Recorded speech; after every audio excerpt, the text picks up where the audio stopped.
Education Secretary Mark Murphy, thank you so much for being here. My pleasure. You know, another school year is underway and there are already a lot of things going on. And we're going to start with the DCast scores, the state's way of testing proficiency in certain areas like reading and math. And this year, the results we saw, the numbers were up in reading and then there were declines in math. So what do those results tell you, and are you satisfied with that?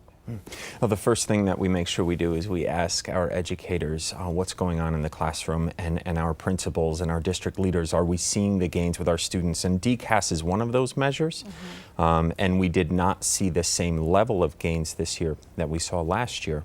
However, over a 2-year period of time, we have seen significant achievement gains with our students. And so another way to look at this year is to say that the gains were sustained from 2011 and 2012. However, we did not see the same types of increases. We saw a slight decrease in math and basically about the same in reading. There were a couple of great stories to be told underneath that, though.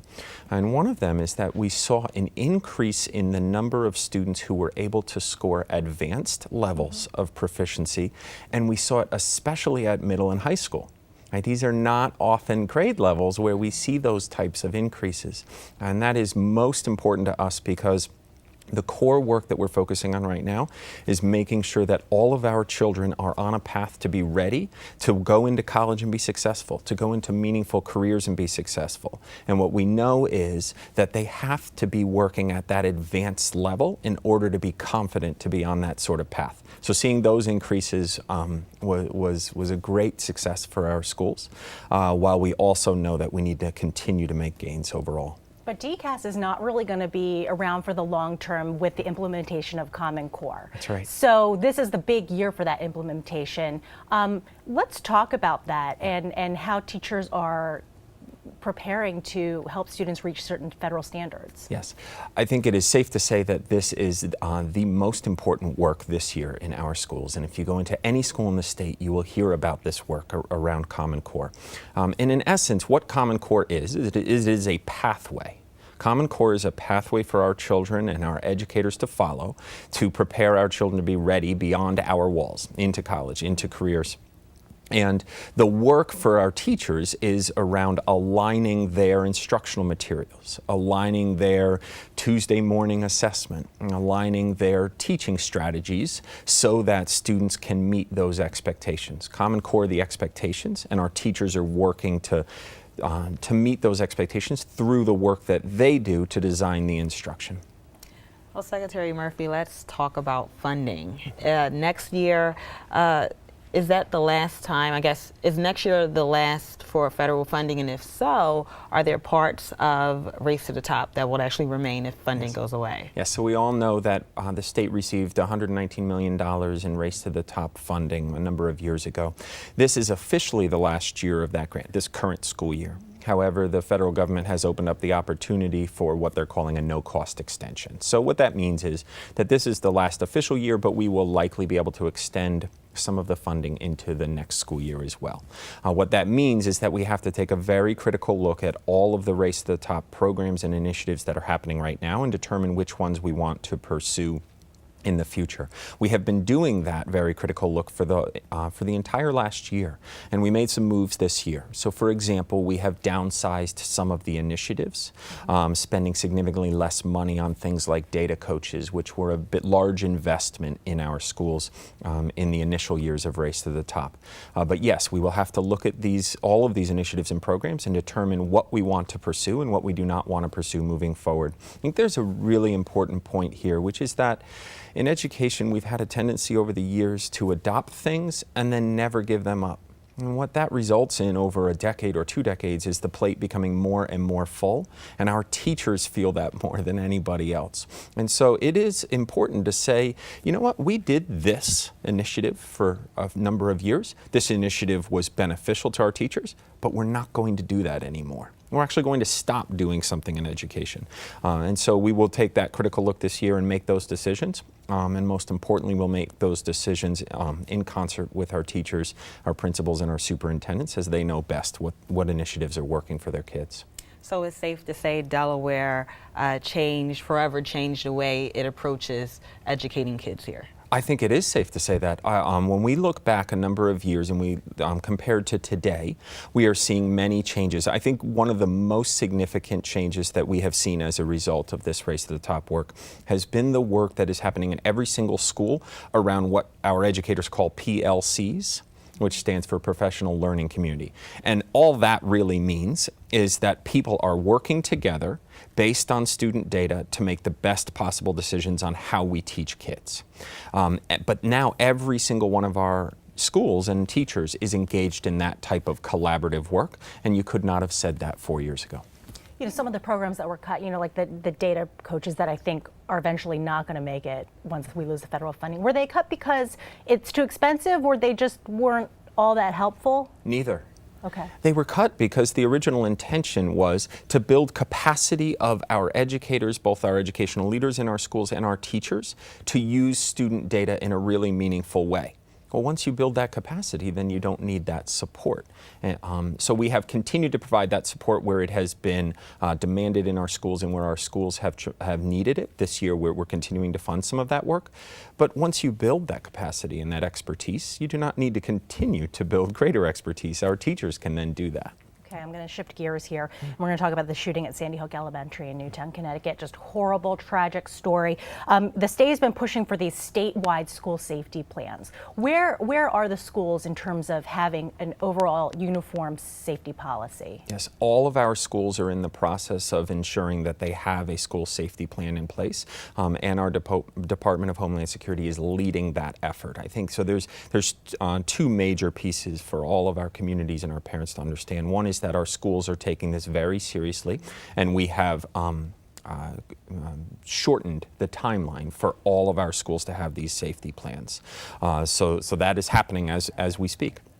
The second important point here is that the Department of Homeland Security here in Delaware is leading that effort, which is exciting because those are the experts. So oftentimes we see educators trying to put safety plans into place around the country and in districts, but now we have the experts who are consulting with us and ensuring that those safety plans take into consideration the most recent research about what is working. What do you tell the teachers? Because now these teachers are the front line of defense Yes. in a lot of these school shooting scenarios. Yeah. What are you communicating to them or telling them sort of as an encouragement or any advice? Yes. Well, first of all, we know that the shootings at Sandy Hook were incredibly tragic, and I think that having empathy for everybody in the educational community in light of those shootings is incredibly important because, as you said, our teachers they feel the weight of that, and they feel the responsibility for their children as those children walk into the classrooms, this week and last week. So the first is to listen and to have empathy and to involve our teachers in these conversations. The second is to ensure that we get the proper plans in place and that they have been communicated to teachers and that everybody feels prepared. That if something happens, this is what we do. And by doing that, we will decrease anxiety and we will ensure people feel prepared should anything tragic happen in their schools. Governor Markell called for 30 mental health counselors for middle schools. Where are we in that process? Yes, we are moving forward robustly with that process right now, and there's tremendous excitement in our districts. So we will see over the course of the next months, we will see those counselors start to come in. We're in the process of doing that work right now. I think what's most important about that work is that at that middle school level, our children go through many changes as we as parents often experience firsthand. And the opportunity for our children to have additional support in middle schools is incredibly important. Our governor saw that, and we were able to allocate the dollars as a state towards that effort. I know that our superintendents and our school principals are incredibly grateful. Okay. Well, there's one less school open this year, Penn Cater Charter High School. Yes. It closed last May. I know there was a charter reform bill, Yes. but any lesson the state has learned through that process? I think there's many lessons. The first is, and I would like to say that it is unfortunate when any school closes. That school was a home, a second home for many of our children and for our teachers and staff members. So it is unfortunate, and it is not what we aim to do. However, it is also important that we draw very clear expectations of performance for our schools. And when our schools are not meeting those expectations, we need to take action because at the end of the day, they are serving children, and we need to ensure that the way they serve children is a very positive and productive way that sets them up for success beyond.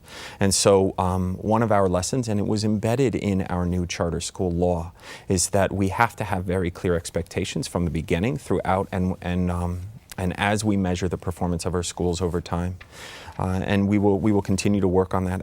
The charter school law demands a number of improvements during the course of this school year, which we're excited to be implementing, many of which are around expectations, not only academically, but organizationally and financially for our schools as well. Well, not long ago, Congressman John Carney was here talking about the cost of college. I know you don't have to deal with that directly, but are parents of high school and seniors concerned with that? And if so, do you hear from them? And what's the best way to keep those costs down? I just got an email 2 weeks ago from a parent on this exact topic. Yes, I hear from them, and yes, they are concerned. And as the parent of a high schooler, we're all concerned about this, and this becomes very real.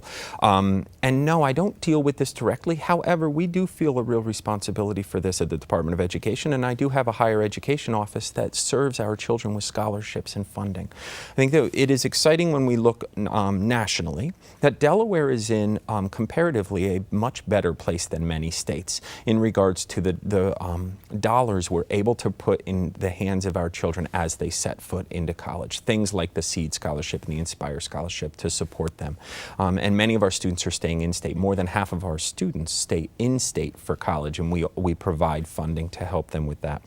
That said, this is still a difficult burden for our families in terms of paying. And so we are doing everything from helping people fill out the financial aid forms, which can be confusing and challenging, to ensuring that our students who are well prepared and demonstrating readiness for college have immediate and easy access to scholarship opportunities, that we don't leave it to the child or to the family to wander through the forest of opportunities, but that we try to steer them in the right direction and allow them to take advantage of those opportunities. One little fact for you, I found out my alma mater, NYU, 1 year tuition with room and board, $62,000 for 1 year. Yes, and in the last decade, ask how much we've seen that go up. Yeah. It continues to I rise. think double at least, but okay, well, Mark Murphy is Delaware's Education Secretary. Thank you so much for taking the time to be with us here on First.